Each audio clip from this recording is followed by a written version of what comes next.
Chapter 11, Payoff of Options Contracts. In the previous video, we have gone through the introduction of options, we have gone through the definitions of call and put options, as well as different kinds of options.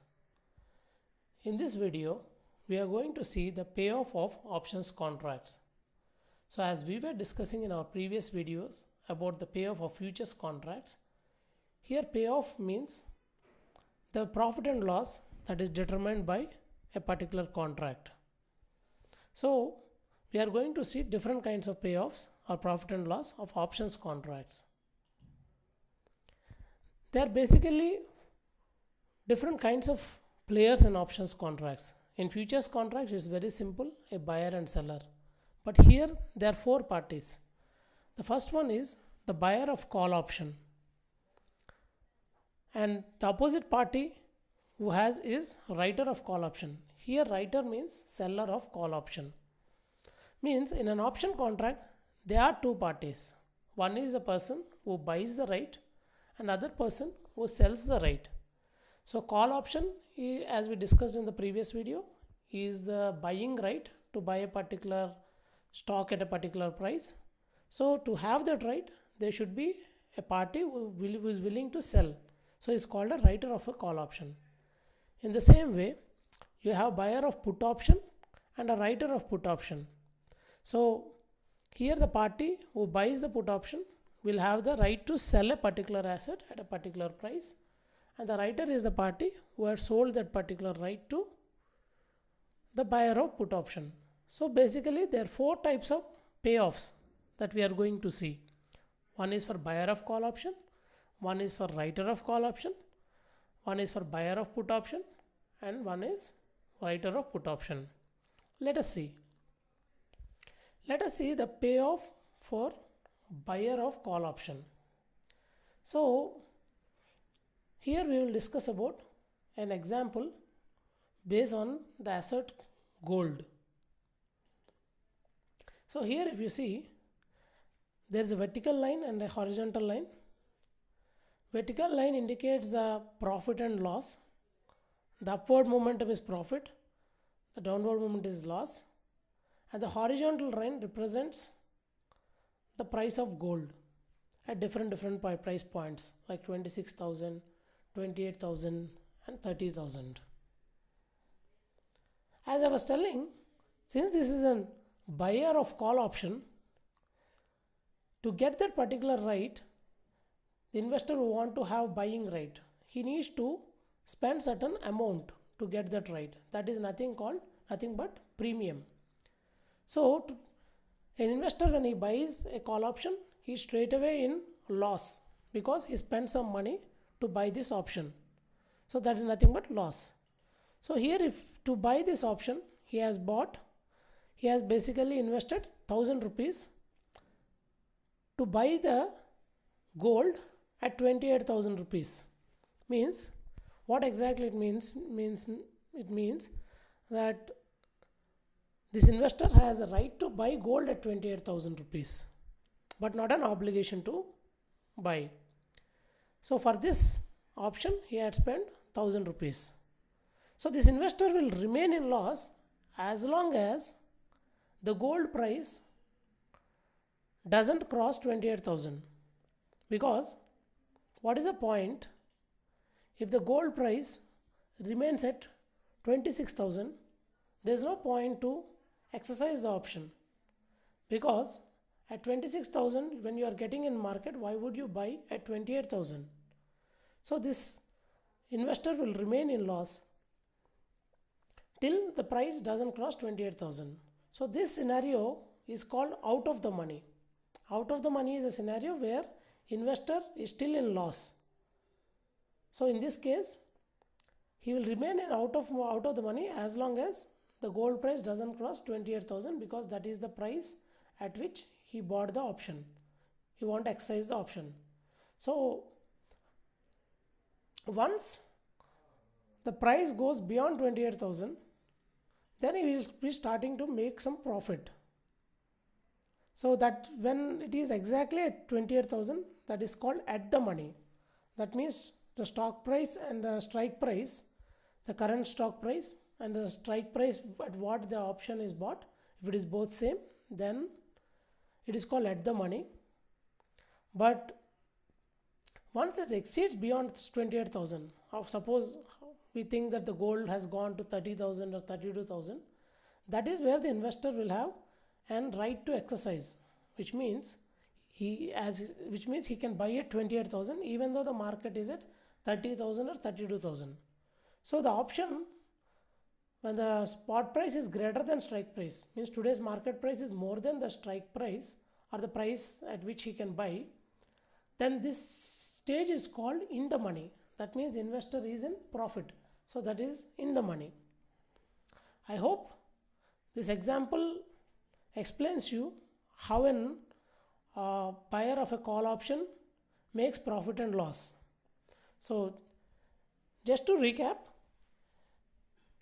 here investor buys a particular call option at 1,000 rupees for 1,000 rupees, having a strike price of 28,000. So the investor will remain in loss as long as the today's market price doesn't exceed the strike price, in this case 28,000. But once it starts exceeding, he will start making profit. So his only loss in this scenario is the 1,000 rupees. But if you see the potential upside, it can be infinite. Means suppose the contract term is for 3 months. In the 3 months, if the prices go 2 or 3 times high also, that would be all profit. But the only loss is the premium. So in this way, by using an option, an investor basically secures the downside. But this doesn't happen in a stock market. In a stock market, what happens? If the price goes up, he'll make profit. If price comes, it makes loss. But in the case of option, here he will have a very limited loss up to premium, but a maximum profit. Let us see the opposite of this call option. Means we will see the writer or the seller of call option in our next example. He is the person who had sold his right to the buyer in the previous example. So here if you see, again the same scenario of the vertical and horizontal bar. One is for profit and for denoting profit and loss. The other is for denoting the prices of gold at different points. So let's see the party who had sold this option to the buyer. So here is the seller of an option. So here if you see, as we saw in the previous example, the buyer had bought this for 1,000 rupees. So the seller, moment who sell this option, will be straight away in profit. Means he will be straight away in profit for 1,000 rupees because he will receive the premium. And this seller will remain in profit for certain amount of time till the strike price doesn't cross 28,000. Means he will remain in profit as long as the strike price doesn't cross beyond 28,000.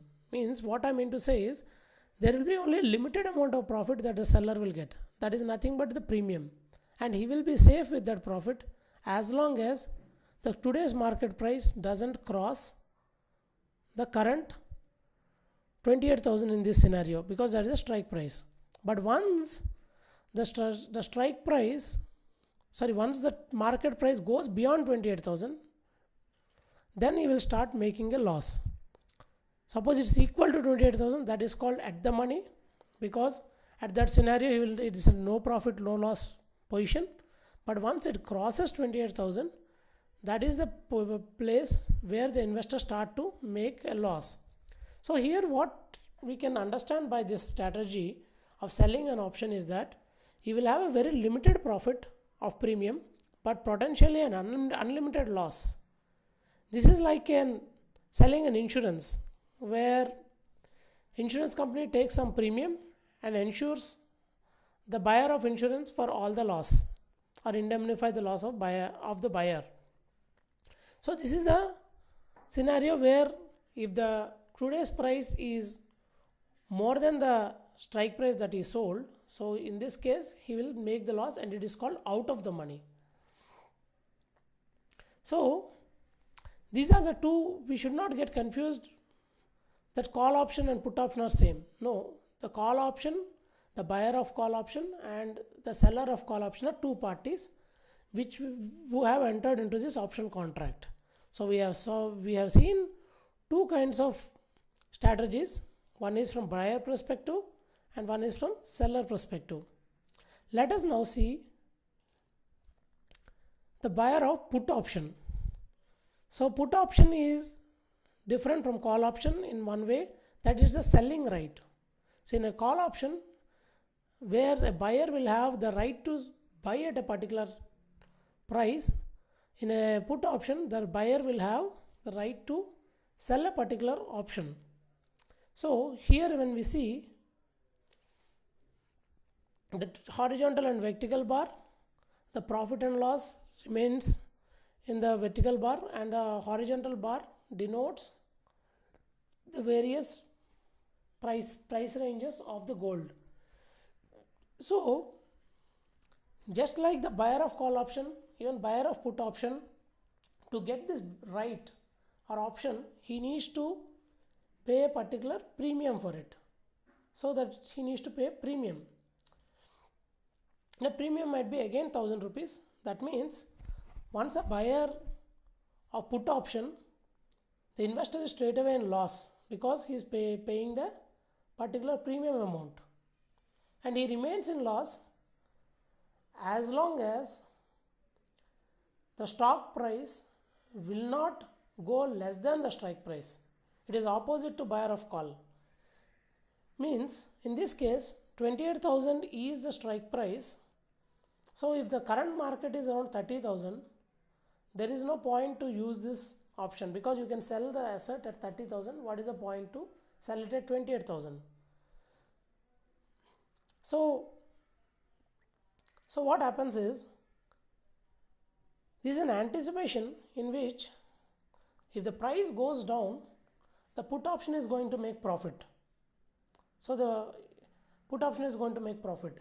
For example, if spot price is less than strike price, then he is in a profit.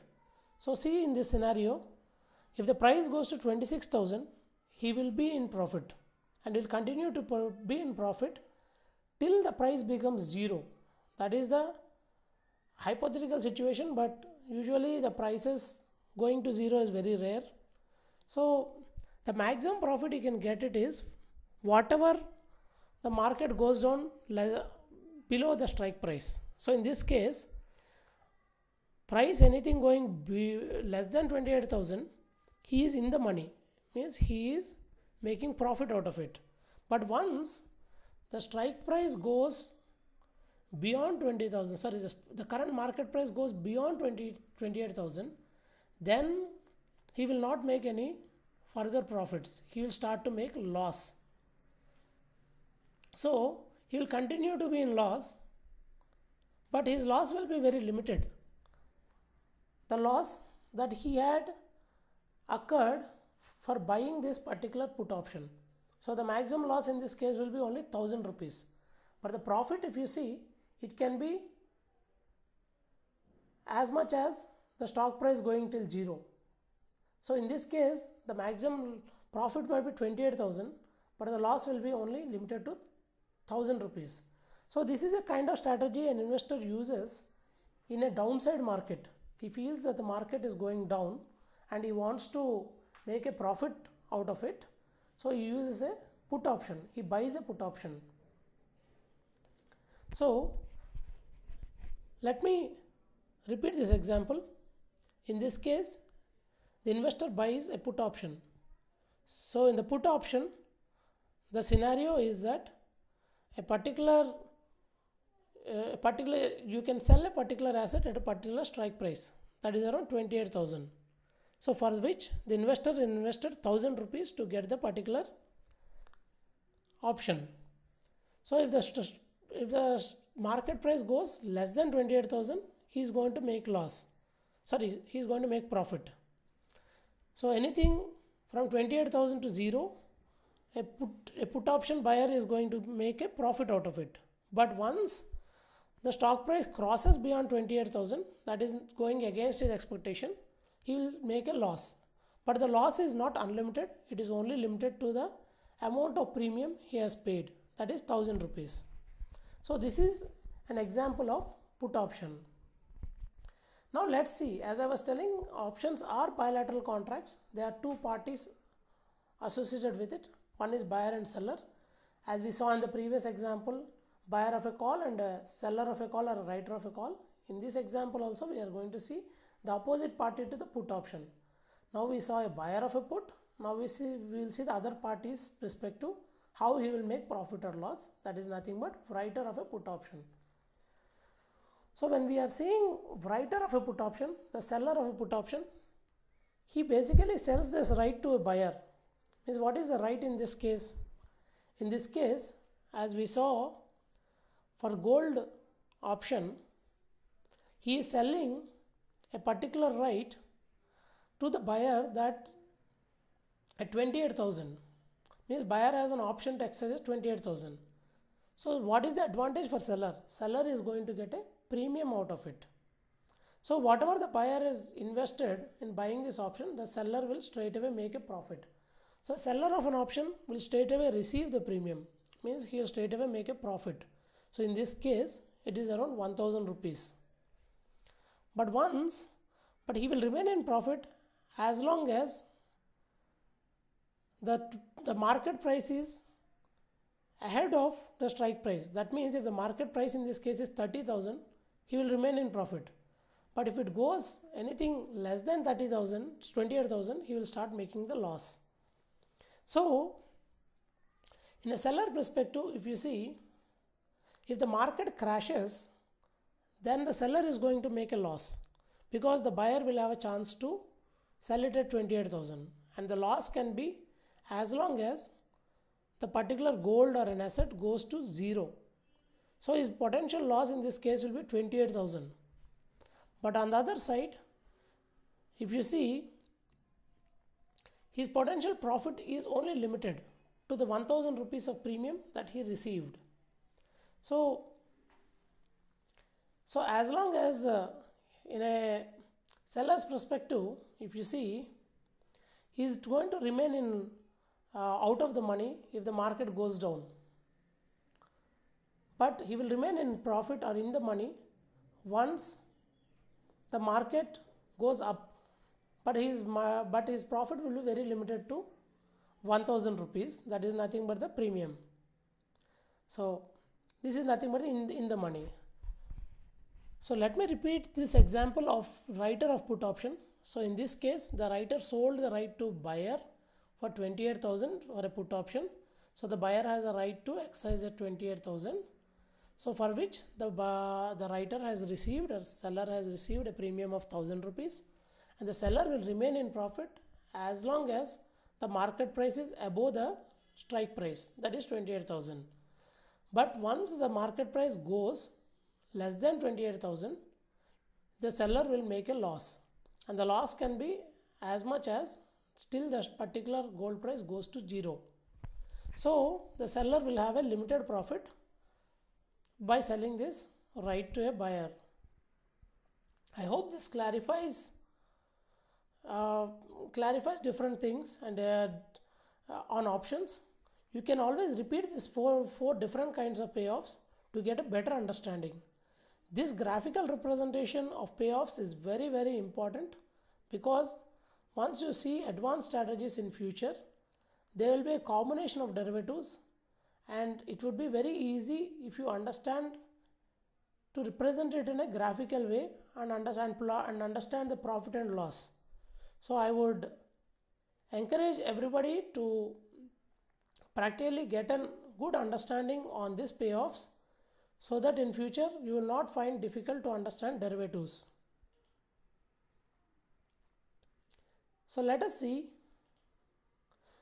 So in this video, we have seen different payoffs of option contract.